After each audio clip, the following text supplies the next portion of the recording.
that I have found it impossible to carry the heavy burden of responsibility and to discharge my duties as king as I would wish to do without the help and support of the woman I love. Perhaps you have heard of love stories like those of Romeo and Juliet. Well, today, I'm going to tell you a love tale like no other. One that shocked the foundation of an entire nation and set a new course in history. Yes, the love of Wallis captured the heart of King Edward VIII of England, leaving him no choice but to make the ultimate sacrifice, his throne. Who was this woman who caused the king to choose love over duty? And did their story have a happy ending? Grab a seat and let's dive into the story. Who is Wallis Simpson? On December 11, 1936, King Edward VIII of England, unable to reconcile his desire for the American divorcee, Wallis Simpson, with his role as king, made the shocking decision to abdicate the throne. This decision ended a crisis that tested the boundaries of duty, love, and monarchy. But before we dive into their love story, let me tell you about Wallis Simpson. Wallis Simpson, born Bessie Wallis Warfield, was an American socialite who came into the world on June 19, 1896, in the quiet town of Blue Ridge Summit, Pennsylvania, United States. Her birth occurred during a time of great transformations and challenges in the United States, marked by the rise of industrialization and the social tensions derived from it. The Warfield family, with a respected and well-established lineage, belonged to Baltimore's high society. However, Wallis's personal circumstances were complicated from the beginning. It was whispered that her father, Teakle Wallis Warfield, and her mother, Alice Montague, had conceived Wallis out of wedlock, according to ThoughtCo. In fact, Wallis would later lie about when her parents were married to avoid scandal. Neither of her parents' families were pleased with the match. Wallis had no birth certificate, and there was no newspaper announcement of her birth, says Politico. She was delivered in a cottage resort, perhaps in secret. She never met her father, who had contracted tuberculosis, and his health was deteriorating severely. When she was just 5 months old, her father died, leaving her mother, Alice Montague, in a precarious financial situation.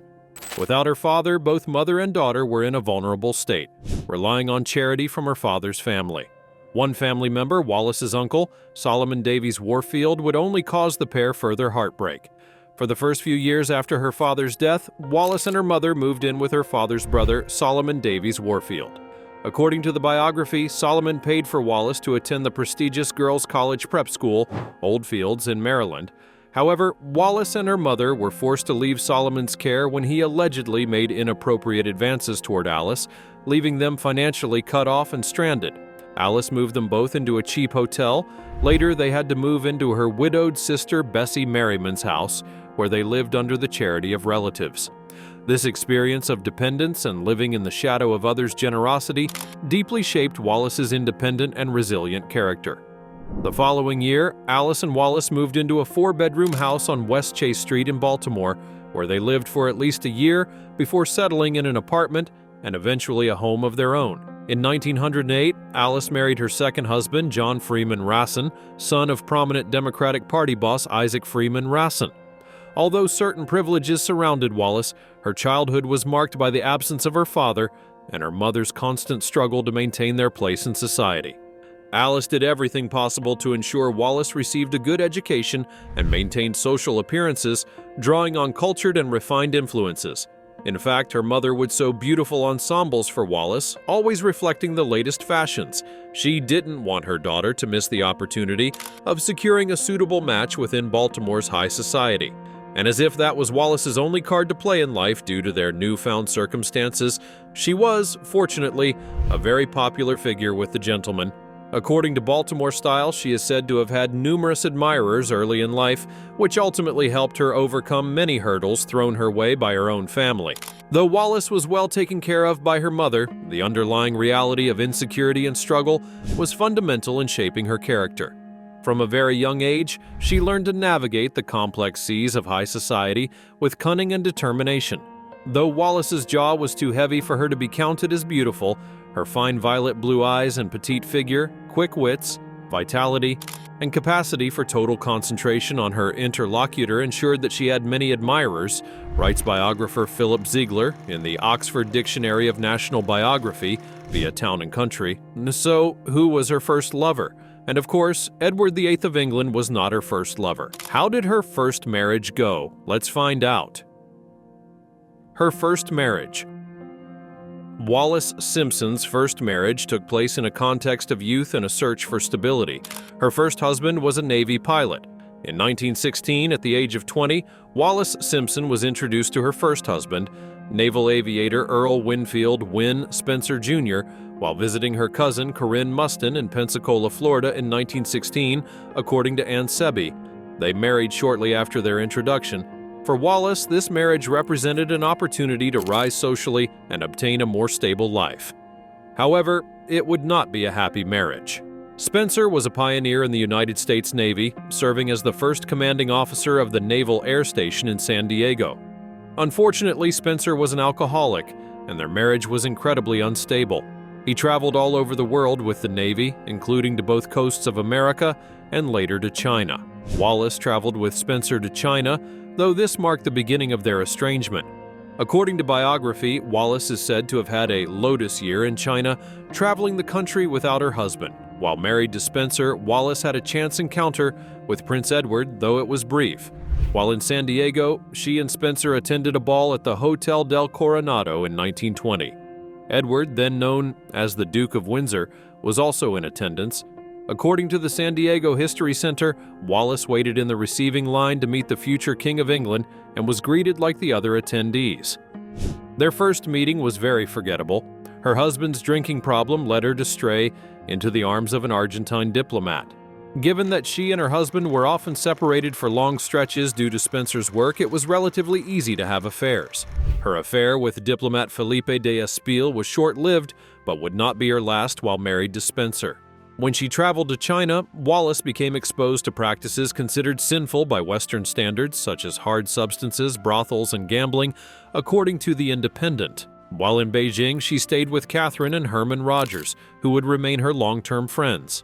According to Mrs. Milton E. Miles, the wife of one of Wynne's fellow officers, Wallis met Count Galeazzo Ciano, later Mussolini's son-in-law and foreign minister, while in Beijing, had an affair with him and became pregnant, leading to a botched abortion that left her infertile. Although this rumor became widespread, it was never substantiated, and Ciano's wife, Etta Mussolini, denied it. In fact, the existence of an official China dossier detailing Wallis's supposed sexual and criminal exploits in China is denied by historians and biographers. None of these rumors have ever been proven, and there may have been attempts to smear the controversial figure, as many had motives to do so. Wallis spent over a year in China, and according to socialite Madame Wellington Koo, she only managed to master one Chinese phrase, "Boy, pass me the champagne." By September 1925, she and her husband returned to the United States, though they were living apart. After a rocky marriage, Wallis and Spencer finally split for good, divorcing in 1927 after they had been married for 11 years. But Edward was still not the second husband. She entered into another marriage after that. Let's find out who it was this time. Second marriage and rise in British society. After her first divorce and before her epic romance with the future King of England, Wallis Simpson married Ernest Aldrich Simpson, a shipping executive and former officer in the Coldstream Guards. She was already intimately involved with Ernest before her divorce, according to Town & Country, but there was a problem with their prospects for marriage. Not only was Wallis still married, but so was he. What was Ernest's appeal to Wallis? For one, he had dual citizenship. Ernest was American-born but had earned British citizenship during World War I. So, Ernest divorced his first wife, Dorothea, in order to marry Wallis, and they tied the knot in 1928. This new beginning marked a significant period in her life, bringing her into the highest circles of British society. Ernest and Wallis moved to London, where they quickly became a notable couple within high society. Through exclusive parties and events, Wallis began to establish herself as an elegant and sophisticated figure, earning notoriety for her beauty and distinctive style. However, the marriage faced challenges early on, with both the stock market crash and Wallis's mother's death in 1929. Just 3 years after their union, what would later change the fate of their relationship happened. Wallis met Edward. She was formally introduced to Edward in 1931 by Lady Thelma Furness. who was rumored to be Edward's mistress at the time. Soon, Wallis and her husband started visiting the prince at small gatherings, with the trusting Ernest often going to bed early, as Wallis and Edward stayed up talking until the early morning hours, according to the Daily Mail. It was their second chance meeting after all those years that caught Edward's eye. Wallis Simpson and Edward became incredibly close. What began as a friendship with the heir to the British throne soon transformed into a passionate and controversial romance. Their relationship developed in secret, as Wallis was still married to Ernest, and the social norms of the time made the situation even more scandalous. But it soon became clear to Ernest Simpson that they were becoming more than just friends.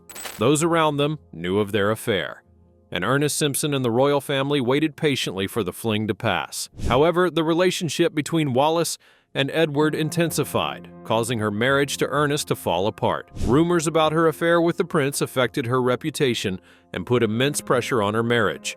According to CNN, even Wallis later admitted that she would have preferred to remain Edward's mistress.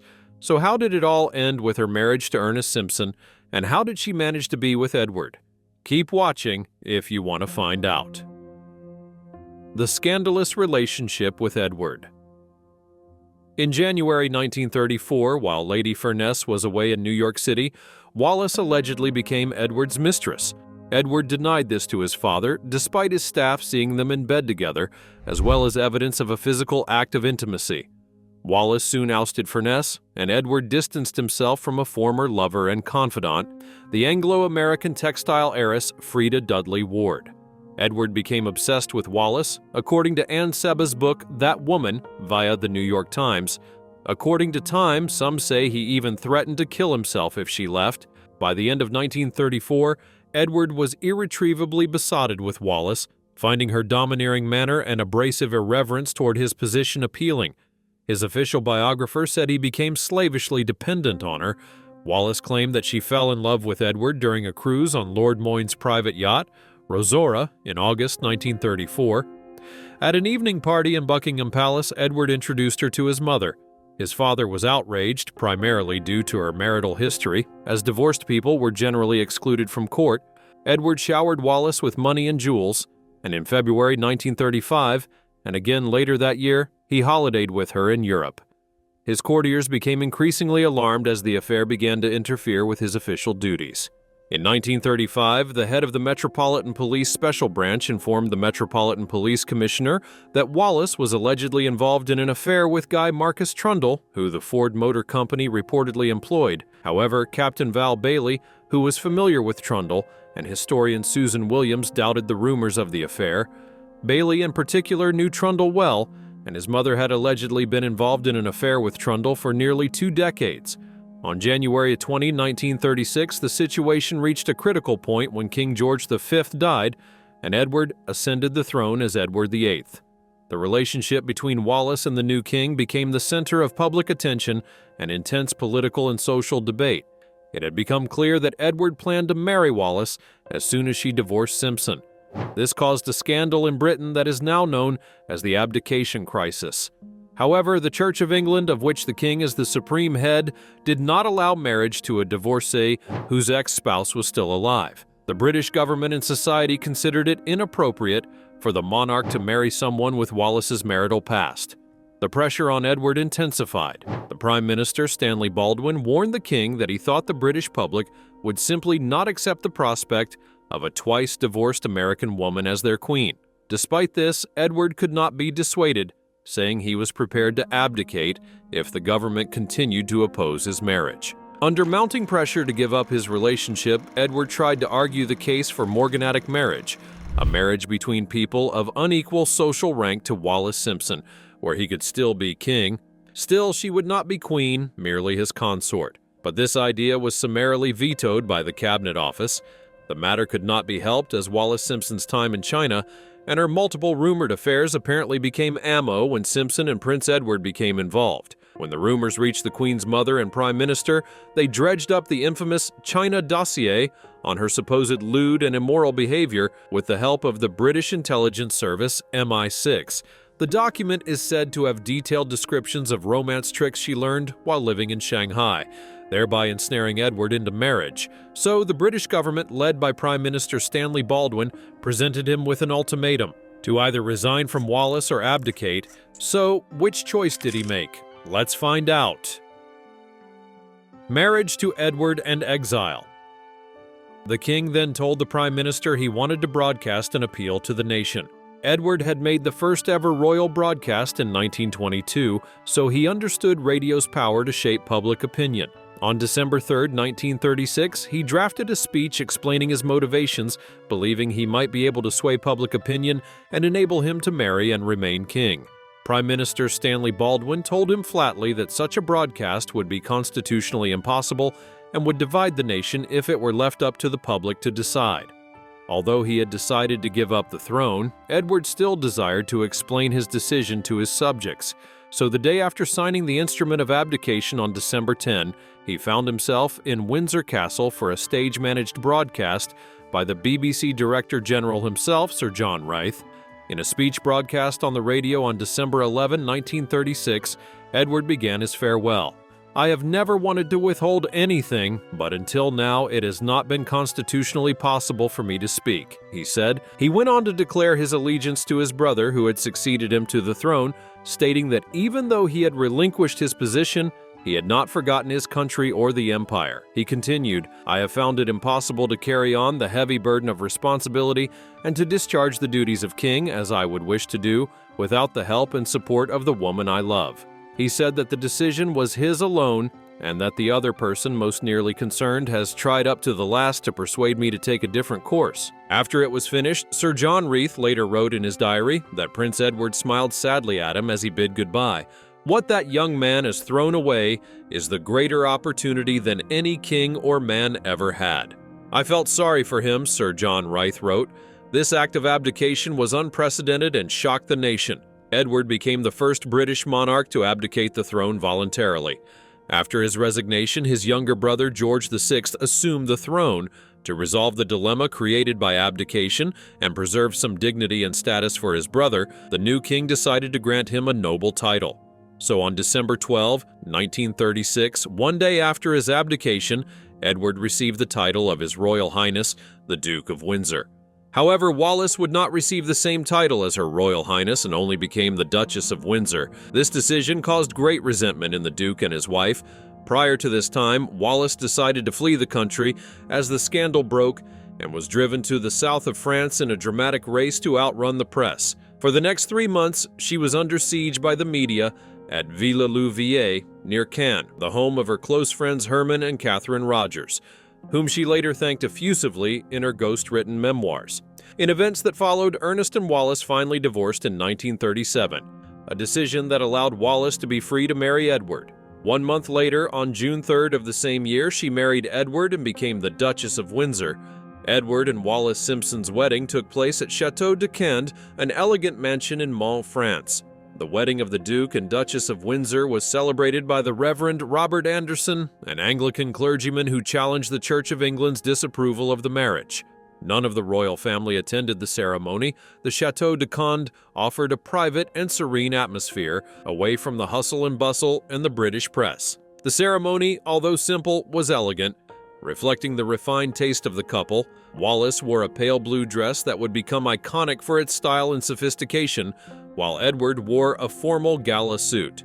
Few close friends were present, as the couple had been relegated by many of their former acquaintances. Despite this, the atmosphere was charged with love and determination, as the union of Edward and Wallis represented an act of defiance and commitment in a world that opposed their love. When Kenneth Harris interviewed the Duchess in 1970 as to what she loved about him, she said this: "He was ahead of his time. I think he had lots of pep, and I think he was very much ahead of his time. I think he wanted to establish things that were a little not ready for them." On the other hand, Queen Mary, Edward's mother, seemingly never forgave the union, writing to him in a letter, "It seemed inconceivable to those who had made sacrifices during the war that you, as their king, refused a lesser sacrifice." Wallis would be blamed for years for destroying the monarchy's reputation. Following his abdication, Edward would later go on to cause more controversy the following year when the couple made an unofficial royal visit to Germany, where he met with Adolf Hitler and others in the Nazi leadership. What was the trip about and how did they live their lives thereafter? Let's find out. Political controversies and post-World War II life. The Duke and Duchess of Windsor's activities before and during World War II raised suspicions about their sympathies toward the Nazi regime. There were allegations that Wallis was a German agent with connections to Nazi leaders, as well as reports of her leaking military information. After the outbreak of the war, the couple fled to Spain and then to Portugal, staying at the house of a banker suspected of being a German agent. They eventually ended up in the Bahamas, where Edward was installed as governor, and Wallis served as the governor's wife for 5 years. So, did Edward regret his decision afterward? In 1970, Edward gave an interview at his home in Paris with the BBC's Kenneth Harris. He expressed no regrets over his decision to abdicate despite feeling somewhat distanced from the establishment. He believed that his abdication had actually helped the establishment and felt that even if he had remained unmarried, he would have clashed with them. But was it the same for Wallis? After her death, some secret letters were discovered before Edward abdicated his throne. She expressed a desire to remain with her second husband in her letters. Listen to the words of her letter. I've decided to go away, perhaps forever. I cannot tell H.M. Even after 2 years of marrying Edward, she was still writing secret letters to Ernest Simpson. In one of her final letters to Ernest, she wrote, What can I say when I am standing beside the grave of everything that was us? I can only cry as I say farewell, and press your hand very tightly, and pray to God, Wallis. When Edward finally returned to England on February 1952 for George VI's funeral, Wallis did not want to accompany him. She had previously expressed her disdain for the country, stating, I hate this country, I will continue to hate it to the grave. However, she soon accepted her choice, as she noted in the same 1970 interview. But I mean, I'm extremely happy, and naturally we've had some hard times, but who hasn't? So you just have to learn to live with that. During another subsequent visit in 1967, the couple joined the royal family in London for the unveiling of a plaque commemorating the centenary of Queen Mary's birth. Queen Elizabeth II and Prince Charles, now King Charles, also visited the Windsors in Paris shortly before Edward's death. When Edward passed away from cancer in 1972, Wallis traveled to England to attend the funeral and stayed at Buckingham Palace during her visit. How did she live the rest of her life after her husband's death? Let's find out. Wallis's final years and legacy. She became increasingly frail and eventually succumbed to dementia, living the final years of her life as a loner supported by both her husband's estate and an allowance from Elizabeth II. She suffered several falls and broke her hip twice. In fact, in 1980, Wallis lost her ability to speak, and towards the end of her life, she was bedridden and did not receive any visitors apart from her doctor and nurses. She passed away on April 24, 1986 in Paris. The funeral was held at St. George's Chapel in Windsor Castle and was attended by the Queen Mother, Princess Alice, Duchess of Gloucester, Queen Elizabeth II, Prince Philip, Prince Charles, and the Princess of Wales. The burial took place next to Edward in the Royal Cemetery near Windsor Castle as Wallis, Duchess of Windsor. Until they reached an agreement with Queen Elizabeth II in 1965, the Duke and Duchess had planned for her to be buried in a plot in Greenmount Cemetery in Baltimore, where Wallis's father was buried. Known to her friends for her wit and style, she is mainly remembered for her role in shaking up the rigid hierarchy of the British monarchy. Her story was recalled years later when Prince Harry announced his engagement to another American divorcee, actress Meghan Markle, in November 2017. However, after her death, a surprising revelation surfaced. What was it? Let's find out. Wallis' inheritance went to the Pasteur Institute for Medical Research. According to the instructions of her lawyer, Suzanne Bloom, the decision took the royal family and the Duchess's friends by surprise because, during her life, she had never shown any interest in charitable acts. In April 1987, Wallis' remarkable jewelry collection raised $45 million for the Institute at auction, approximately 7 times the estimated price, with bids from famous personalities such as Elizabeth Taylor, Calvin Klein, and Jacqueline Kennedy Onassis. In recognition of France's help by supplying a house and in lieu of death taxes, the usufruct of the Paris mansion was sold in 1998. The sale raised more than 14 million euros for charitable purposes.